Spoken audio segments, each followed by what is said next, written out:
Okay, here is one idea. You'll notice that I've changed some things pretty quickly. I'll run through those changes. But let's look at your photos first. I understand you have a peninsula here. I'm going to guess you have seating on the other side of this peninsula, which is always a nice feature. People like to sit on an island or a peninsula, but what I don't like is having no landing area on the right side of your stove. I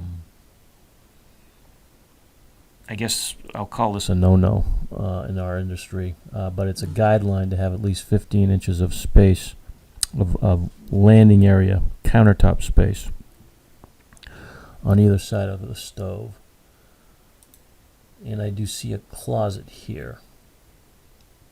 And I do see this refrigerator, and it doesn't look like there's a lot of room for it, actually. I think I see a doorway. But I think that's what that is. Potentially overlapping the refrigerator, the right side of the refrigerator, because you have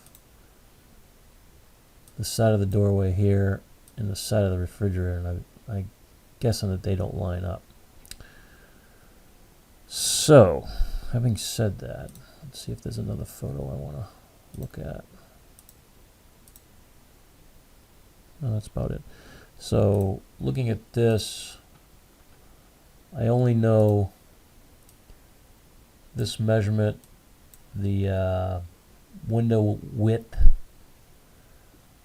and this measurement, and this measurement.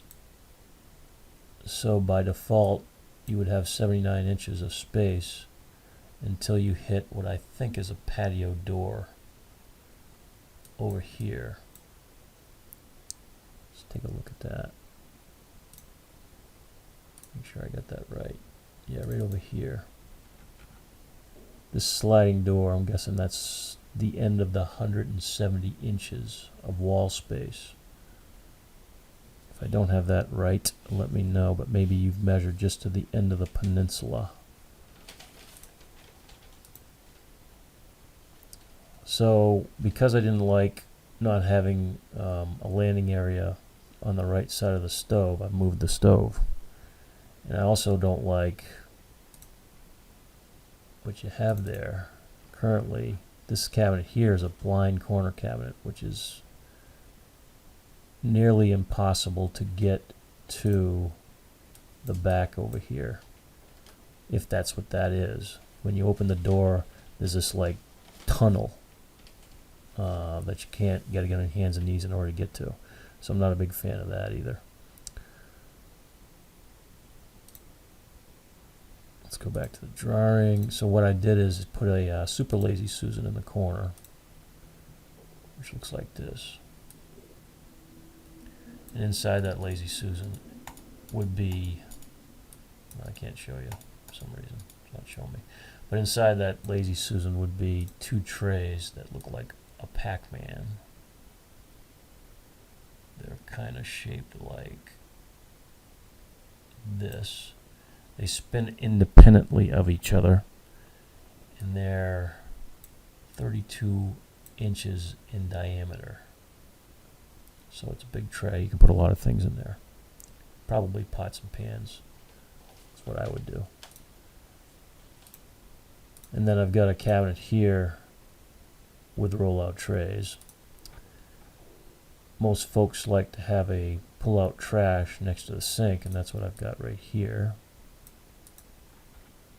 There's your sink. Dishwasher. Bank of 4 drawers. I'll show you this in 3D in a second. Stove. Now the benefit of having the stove over here is I've got landing area on either side of the stove. And I can easily vent the stove outside because this is an outside wall.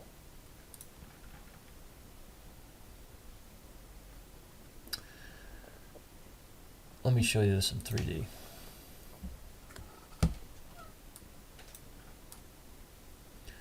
So the disadvantage is, yeah, I've gotten rid of the peninsula. Depending on the depth of the room, which I've got listed at about 130 inches currently, we might be able to put an island here. But right now at 130 inches, there's no room for an island, particularly an island with seating. So each one of these boxes represent a foot, and the depth of an island would generally be 24 inches. So if we did that, this box is 24 inches from here to here. It would be too tight because you don't have one box here and not even a box here, and one box here, not even a box here. So we generally want 42 inches to 38 to 42 inches all the way around an island. That is if I have this measurement correct. This is a guess. This wall area is a complete guess. So understanding what this is would be good. But I'm not a big fan of closets like this. A lot of folks, although you do a pretty good job, they don't organize this space well. I do see a lot of dead space up here that could be utilized better. So what I what I propose to do is, well, at the moment, is to get rid of the closet and do a tall cabinet with roll-out trays in it. That way you're gonna be able to put more items in there and organize a little bit better. But let's go back to the 3D just to complete this thought. See the refrigerator next to the stove, next to the pantry cabinet. I think this is a hallway. Then you got a doorway here, another doorway here. Panels on either side of the refrigerator, giving the refrigerator built-in look. So, and then a cabinet over the refrigerator, so you don't store items like Rice Krispies on top of the refrigerator. You can still store the Rice Krispies on top of the refrigerator, but you won't see it because it will be in a cabinet.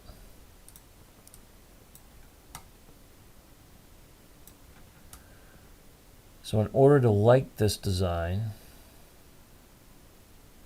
or to finish the thought, I should say, I would have to understand the dimensions of this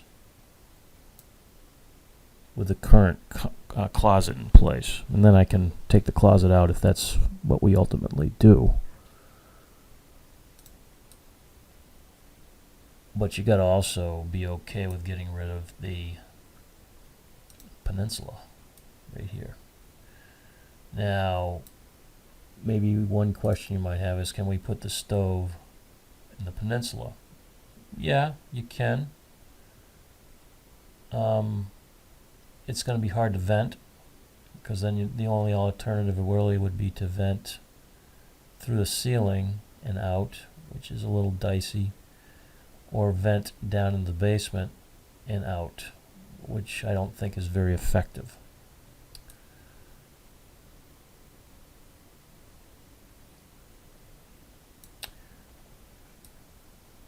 If you want me to do a design based on exactly what you have today, and that's okay too. But my goal is to try and come up with something that is better, more functional.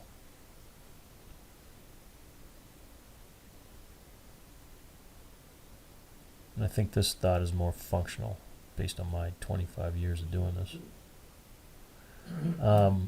Another point to add is I got rid of the soffits, put crown molding touching the ceiling.